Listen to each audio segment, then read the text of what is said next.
My name is Trevor Babb with the Contemporary Guitar Blog, and my special guest today is Wiek Hijmans, who is joining me from Amsterdam in the Netherlands.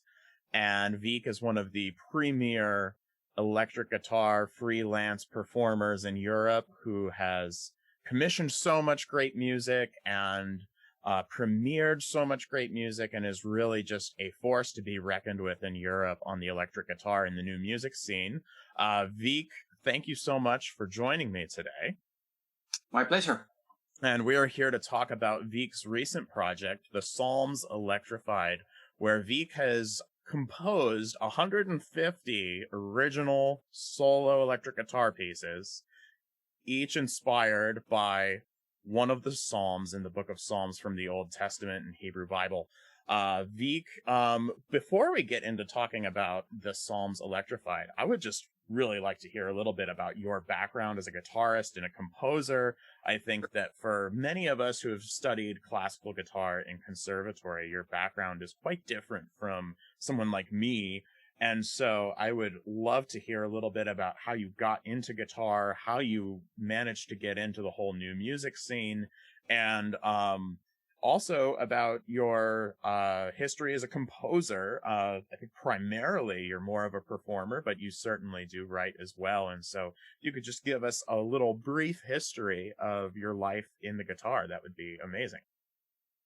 Okay, I'll try to not make it too long, but I wanted to perform, I think, since I was like 4 years old.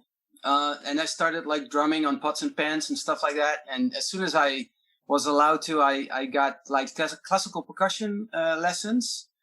And when I was 10, my mom took me to a contemporary music concert where the piece Zapfa by Yannis Xenakis was played.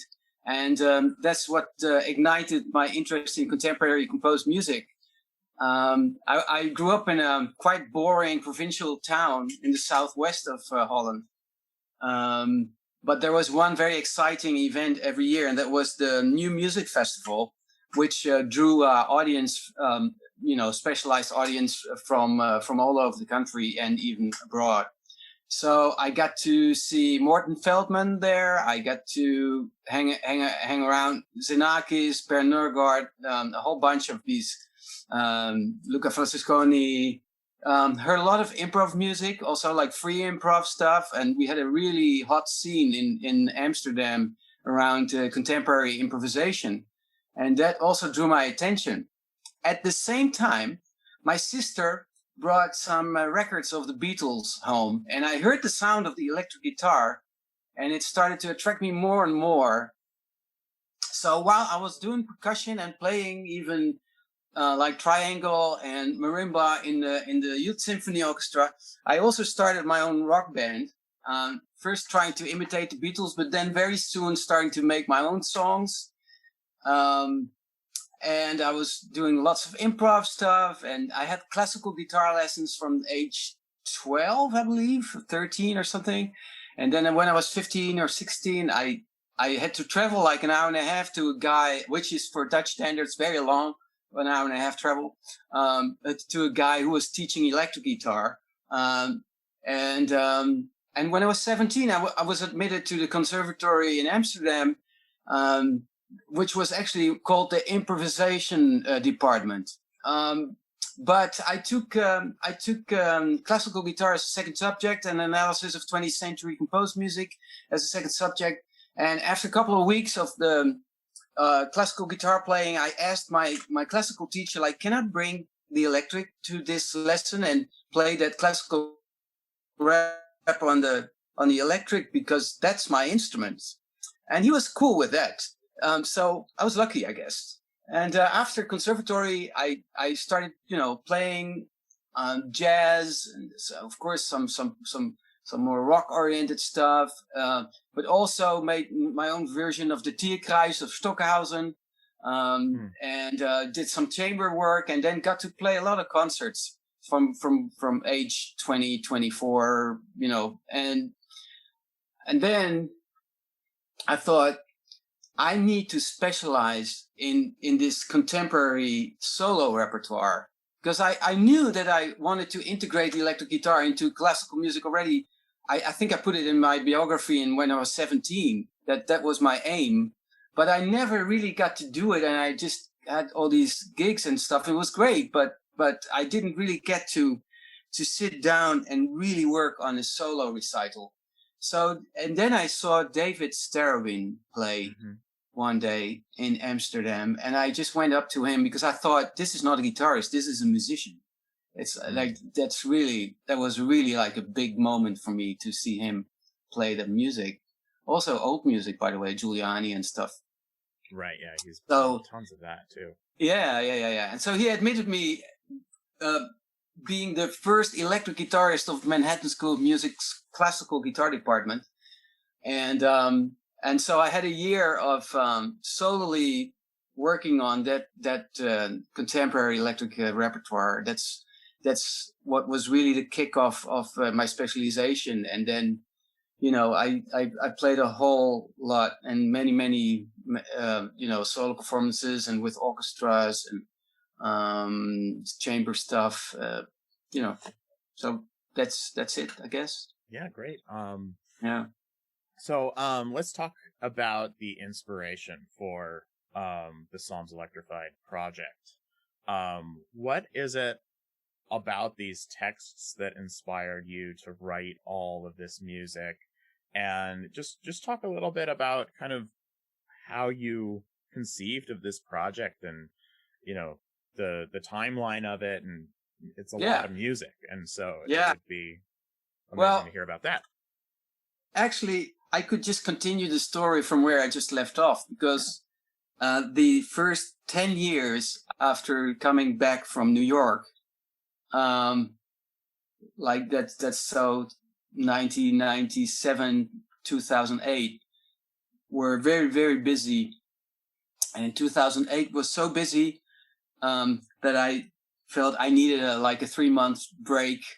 And so I planned that. I just scratched 3 months out of my agenda, the first 3 months of 2009. And I thought, okay, so I have a lot of free time. What do I want to do? What I've never got to do, but always have wanted to do. And that was to visit a monastery. Because as a child, I had seen some monks on holidays and stuff like that. And they were intriguing and slightly scary also.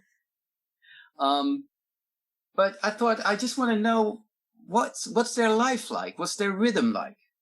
And so I spent like half a week in Belgium in a Benedictine monastery, and that's how I got to learn that the reciting Psalms is what shapes the day of these monks, and that pattern of quietness and reciting that, or prayer or whatever you want to call that, that sort of struck me deeply. And so I got more and more interested in monastic life. And I at the time I bought this little bookie, with a psalter with all the Psalms. And so every now and then I would be reading these. But then, much later, 10 years later again, so we're talking 2018 now, me and my family, we were on a holiday vacation in Croatia, in the Balkan. And there in the supermarket, I found something that you used to be able to find in Dutch supermarkets, but you can no longer find there. And that's manuscript paper, just a small bookie like that. Yeah. And I thought it was very cute, so I bought a whole stack of them and took them home. And then I came home from these holidays, and that empty paper was just staring at me, saying like, do something. And so then I thought, okay, how would it feel if I would read Psalm number 1 with the guitar on my lap? And that's what I did. And I started improvising. And then when I found something that I felt that suited the text, I went back to the text and see if the music was really corresponding to the feel of the text and to the shape of the psalm. And then I would correct that. And then after, some time, I would just start notating it in this book. And I just enjoy doing that. It gave me a real good, I don't know, it gave me a real good feel to do it. And so the next day I took Psalm number 2. And like after a year or so, it was a year, summer 2019, I'd done all 150 of them. And looking back, I think it was a way for me to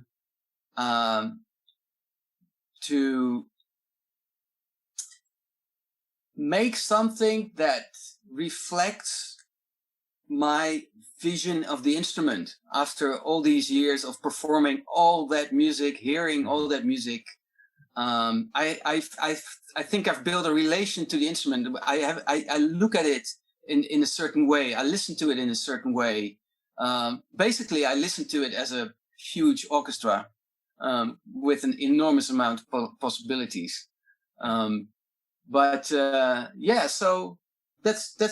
how it happened. Right.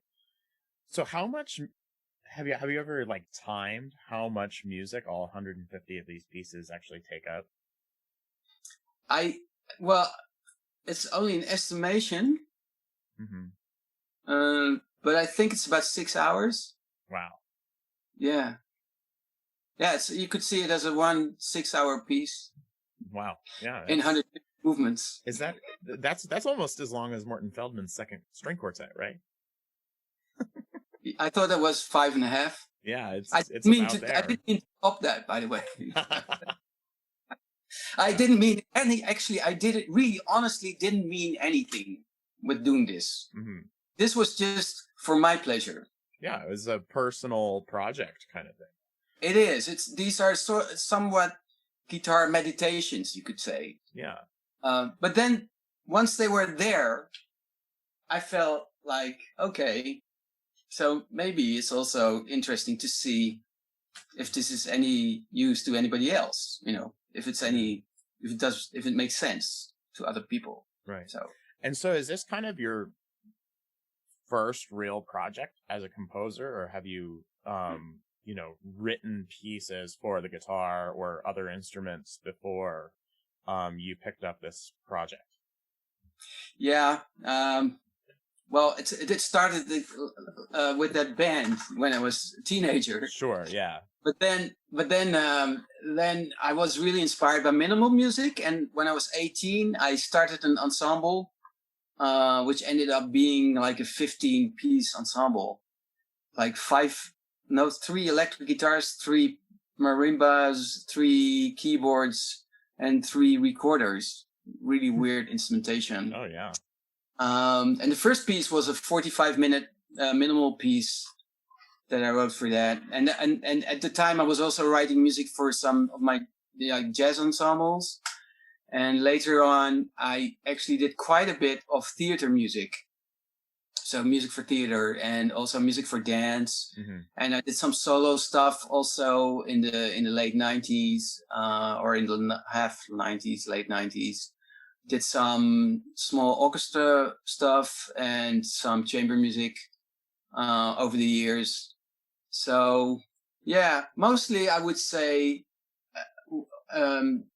performed the things that were performed most was like applied music, like music for theater or dance. Mm-hmm. Like I've been in this big dance production of the last year and a half, as well, actually 2 years, and of course Corona sort of killed a bit of it, but there were like maybe 30 performances now, where there's a couple of pieces of mine that are being performed there as well. So that's a bit the compositoric stuff. Actually, I wrote a lot for cello and electric guitar because my wife is a cellist. Okay. Yeah.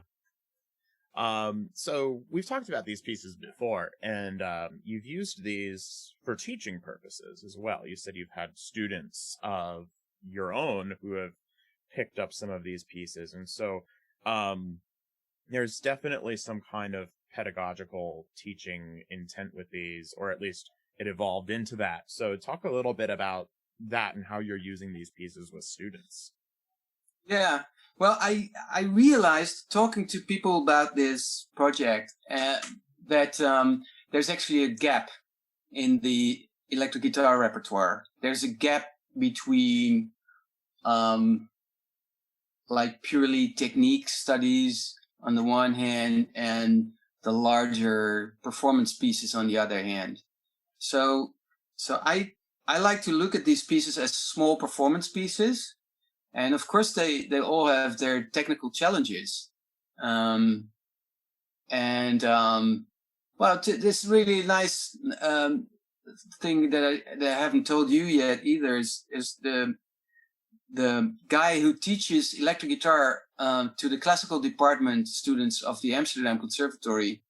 He looked at the first 50 psalms and he rated them in difficulty. Okay. And so it becomes more, workable that way also for students, because there's like already like a technical level estimation attached to them. But what's most important about them is that these are performance pieces in the sense that I write the notes, I perform them myself, so people can always hear my version of them. But I would strongly encourage anyone who plays this to make it their own.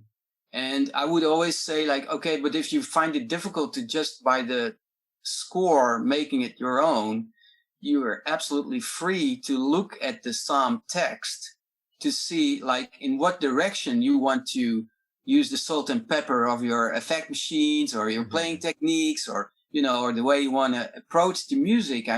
I'm very excited to see these young people of the Amsterdam Conservatory and the Utrecht Conservatory, the guitarists who have worked on these pieces, how they make it their own. And of course, one is more developed in that than the other. But especially, actually, I must say that I'm looking so much forward to the American guitarists playing it with more effect gear, because here they tend to be a bit more puristic, I think, in that sense, that they feel like, oh, we need to. Well, the good side of that is that I had some very how do you call it? Active thinking guitarist in Utrecht who said, who says it does have to be an electric guitar piece? I can play this on acoustic as well, this piece. Yeah. And it's true that I think most of them are even playable on acoustics, like nylon string, steel string. It's just, whatever people like with it, I would say. Yeah, the only thing I think I can think of that, makes it difficult on a classical guitar is just range. If you ever go above that 19th fret, then we kind of run out of notes. But I've looked at, the first 50 or so of these pieces, and they're very open, and you've done, I think, almost zero prescription of like use this type of effect here, like, so it's very open in that regard, right? Sometimes I would suggest a little distortion or fade in or something like that, but it's never like you have to, and otherwise it's wrong. No, I want to co-create with people. Yeah. I always want that. If I play an ensemble, you want input from someone else. That's what's so great about writing music also, is that someone else can make their own version of a piece. And maybe I'm a bit more open in that than some other classical guitar composers. Although, as I told you, I grew up with Morton Feldman, Cage, you name it. I mean, if it's about open, work with Christian Wolff, if it's about being open towards a concept, and really making your own version of a piece, that's what American experimentalists are all about. So I'm it's all very modest in conceptual terms what I'm doing. Sure.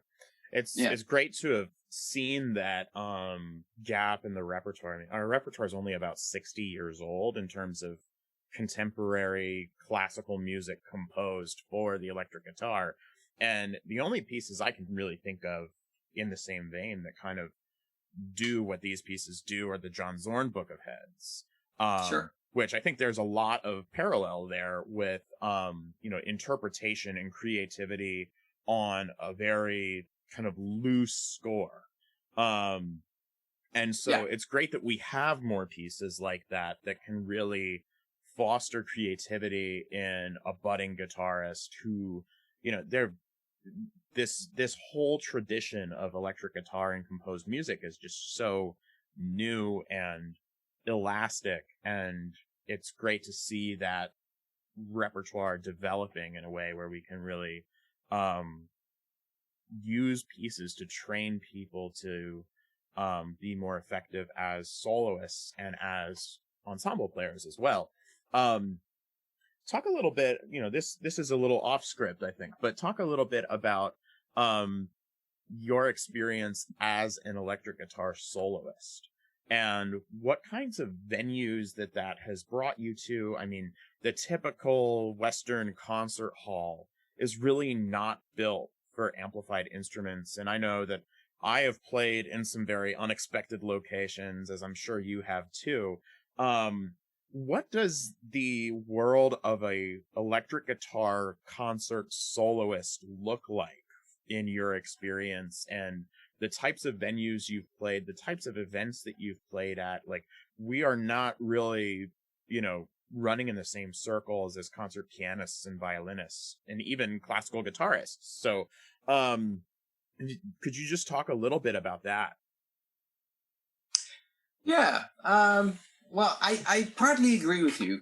I would say that, there's some sort of alternative scene with smaller venues where things happen, especially, I think, on your side of the pond.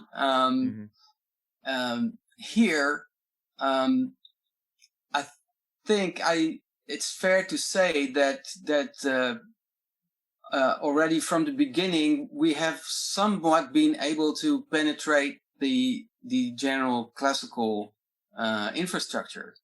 And funny enough, some of my highlights as a performer were in the U.S. in mainstream classical venues, like Lincoln Center, working with the L.A. Chamber Orchestra and playing in their halls in LA,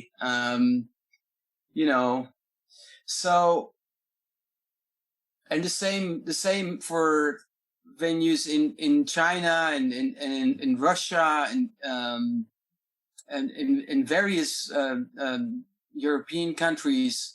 Working with orchestra. We've performed Muray's piece for 2 electric guitars and orchestra with Claude Cruel, yeah. We performed that with I believe it's like 9 or 8 European orchestras in France, in Finland, and Germany, and Holland. And BBC Symphony. I mean that's what it is. That's what's going on. If I perform with the Asko Schoenberg Ensemble, I do a lot of that chamber music stuff. We also perform in the big new music hall here, and in so, and as solo stuff is concerned, of course you end up more like in smaller venues. There may be some more adventurous jazz venues where sometimes people want to do that, or festivals, so could be different type of venues in that case. But I must say that I've seen a lot of like classical venues from the inside. Sure, yeah. I think I've played electric guitar, especially in ensemble work, in a lot more traditional classical venues. But solo music, I've ended up in some really weird places.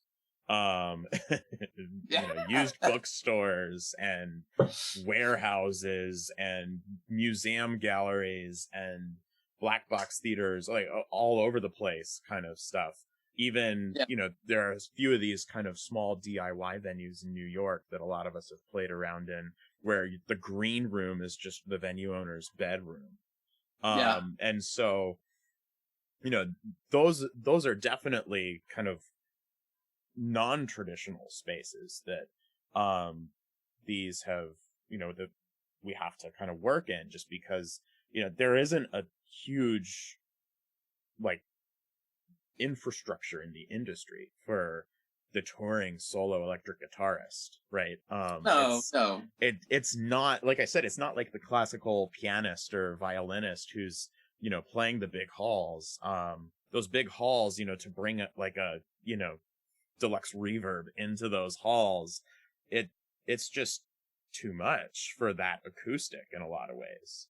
And we really have to adapt to those spaces in really innovative ways, I think. But let's go well, to sometimes go you ahead. bring your guitar amp simulator, you know. Yeah. Like there's this German brand that I use, Kemper. Yep. And this week I'm going to perform, I think, 7 of these psalms for the Dutch National Classical Radio Station. And then I would just bring the simulator into the studio, because that's, for that situation, I think it's the best solution. Yeah. Yeah, I mean, the amount of equipment that we have for different scenarios is just staggering. Isn't it? Yeah. So let's talk a bit about how you're disseminating these pieces right now. I mean, you started in 2020 with this mailing list, and sending out weekly emails, with one psalm each week. What was the idea behind, you know, spreading these pieces out that way? Is a subscription-based thing? You know, talk a little bit about that decision, and just, you know, what you're hoping that I had looks done like it down the road. before. I had done it. I did that system of a mailing list with the subscribers, using the name Wiek's Weekly. Yes, I love it. I did that I think in 2012. Okay. I did that with raw material that I was later going to use for one of my solo albums, the album called 1 Hour. Yeah, yeah. And it's all improv stuff and lots of loops and, you know, things like that. It's like a whole sound collage thing, right? Yeah, all sound collage thing. So the raw material for that was distributed in a similar way. So I thought, well, you know, if you have 150 pieces, it's a very good thing for a series. You know, it's like, do you do Netflix where you are? Oh yeah. Yeah. We've been doing Netflix forever in the US. Yeah. So, but I think the Psalms Electrified is really suitable for a sort of a Netflix approach. Like you have a new episode every week, and that's for 3 seasons of 50. Yeah, no, you're going to be busy till through the end of 2022. That's exactly right. And for me, it's a great way to have this almost monastic rhythm in my life, because you know, I have these pieces in all these books here, but then I need to pick up the guitar and record it, and fortunately I was totally equipped to do home recordings before Corona hit us. And already this whole prescription service already had started from January 1st last year. So to me, it was something which kept my life going during Corona. Like I think for many people, recording kept them going during Corona. Yeah, but it started to become a theme on this show, just like, you know, how people are dealing with the pandemic as musicians. Everybody I think, that I've interviewed so far has talked about it. Yeah, well, to me, I was just lucky that my main thing every week, like recording, editing, mixing, mastering these solo pieces, was already in place before March. So that, you know, in that way, I've been living my normal life, sort of. Yeah. In that respect, of course, there's more. And But what types of people are your subscribers here? I think we've talked about this before, where it's not just guitar players that are interested oh in no, this not at project. all. There, of course, there's some guitarists, but there's also some composers. But it's also just general audience that is music interested, has an open mind towards music, and also it's people that have an open mind towards spirituality. So not per se. Well, some of them are like church going, but most of them not especially. But these are people that are really open minded to the question: what do these old texts mean to me today? And they cherish, I think, the fact that it's not words but sounds that are the answer to these old texts. I think to them it's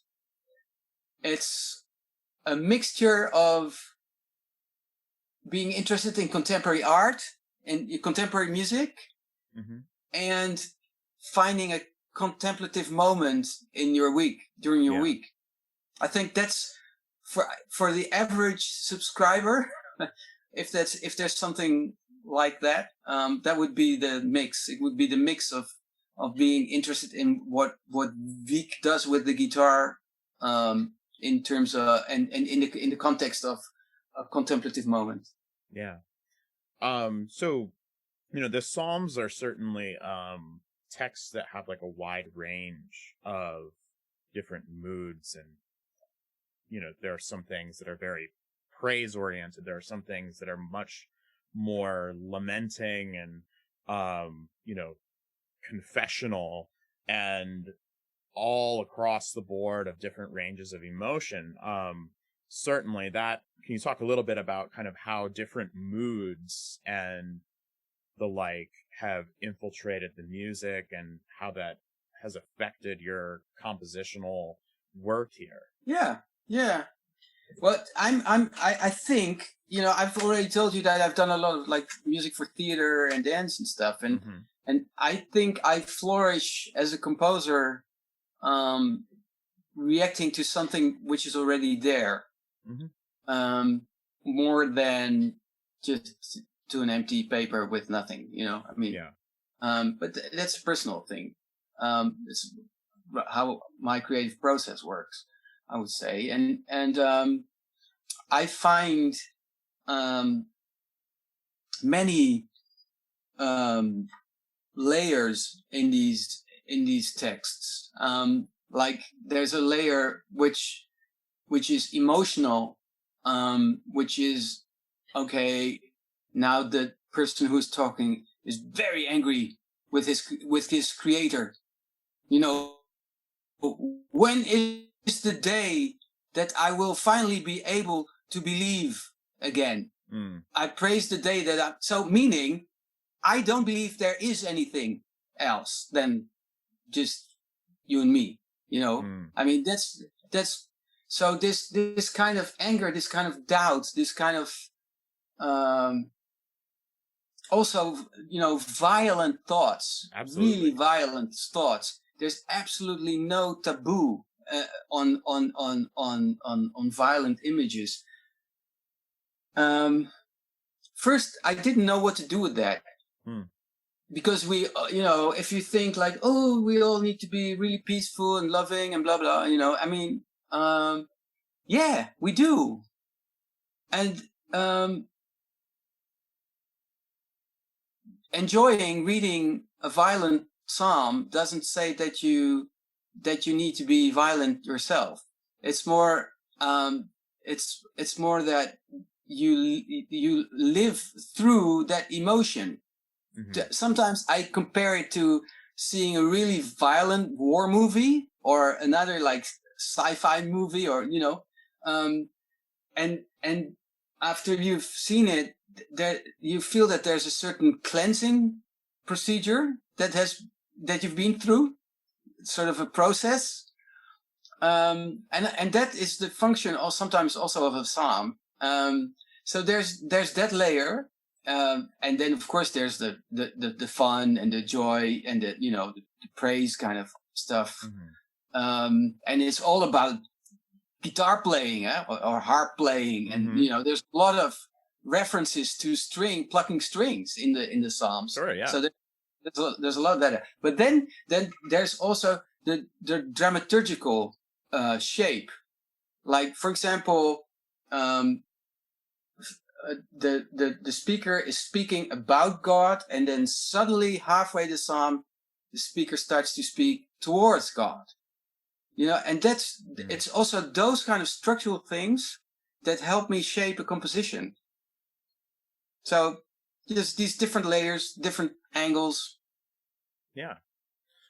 So what is next for this project? I mean, you certainly have a couple more years worth of sending out emails with recordings and scores and text and all these various things that you're doing. But how are these things going to be packaged when they're all notated, when they're all recorded, when they're all out there?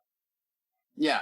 Well, the thing that helps me a lot is that I know that the actual work has been done already. The writing of they're there. So yeah.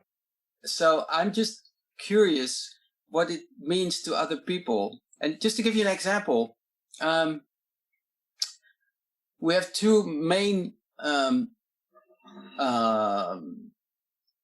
theologian text writers in Holland. One is Catholic and the other one is Protestant. Okay. And the Protestant one got word of this project, and he decided to make a new translation of the Psalms, of all 150 of them. And so one of the things is that we're making videos with him reading his beautiful new translations and me playing the music with it. So we make these kind of performances also together, words and music. I've started doing the same thing with Neil Wallace, who is a Scotsman who's lived in this country for many years, artistic director of the Doelen big venue in Rotterdam, and but he used to sing in a boys' choir also, so he knows a lot about the Psalms, and he loves the King James translation of 1625. So we've also started recording that, and then there's this video company who just said like, "Oh, we love that, what you do. We'll also invest our time in it, and we'll just do it." So there's all these collaborations.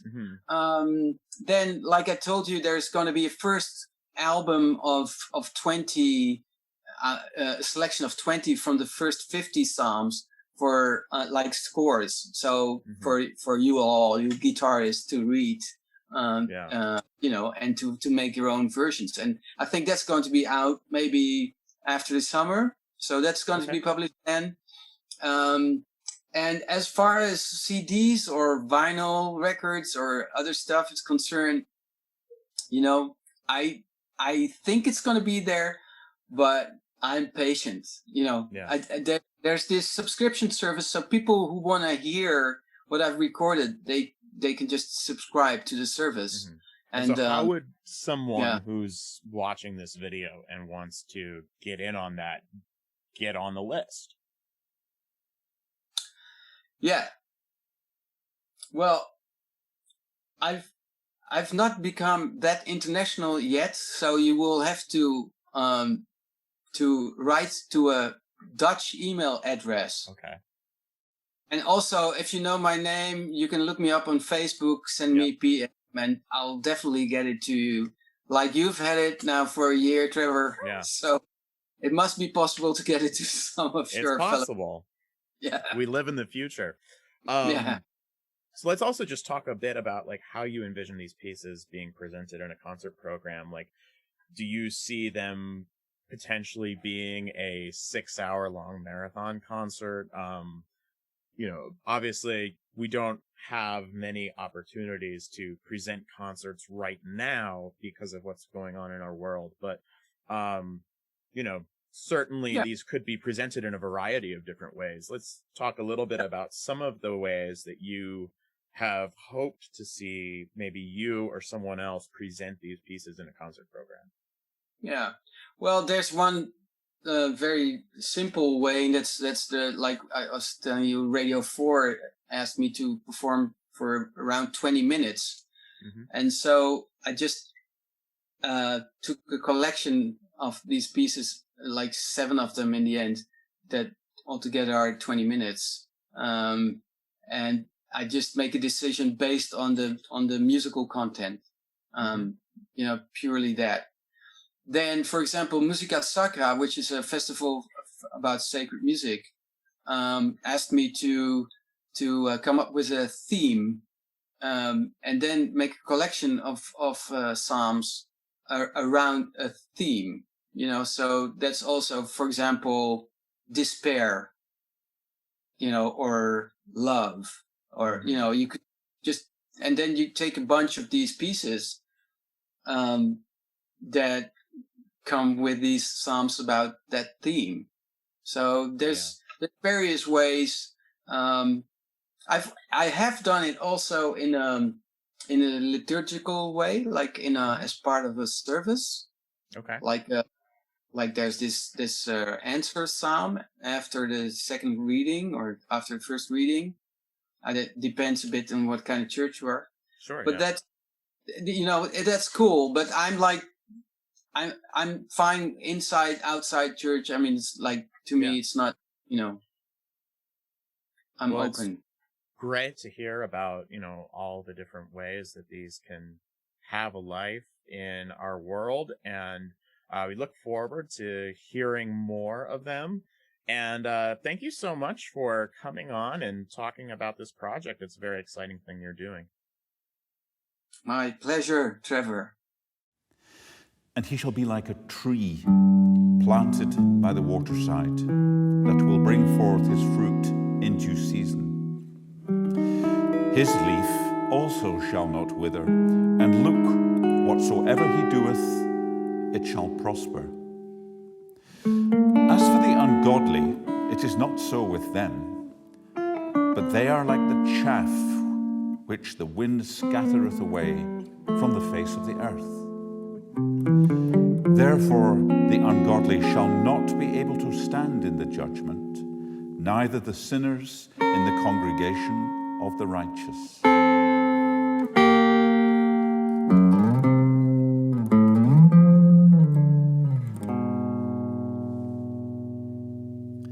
But the Lord knoweth the way of the righteous, and the way of the ungodly shall perish.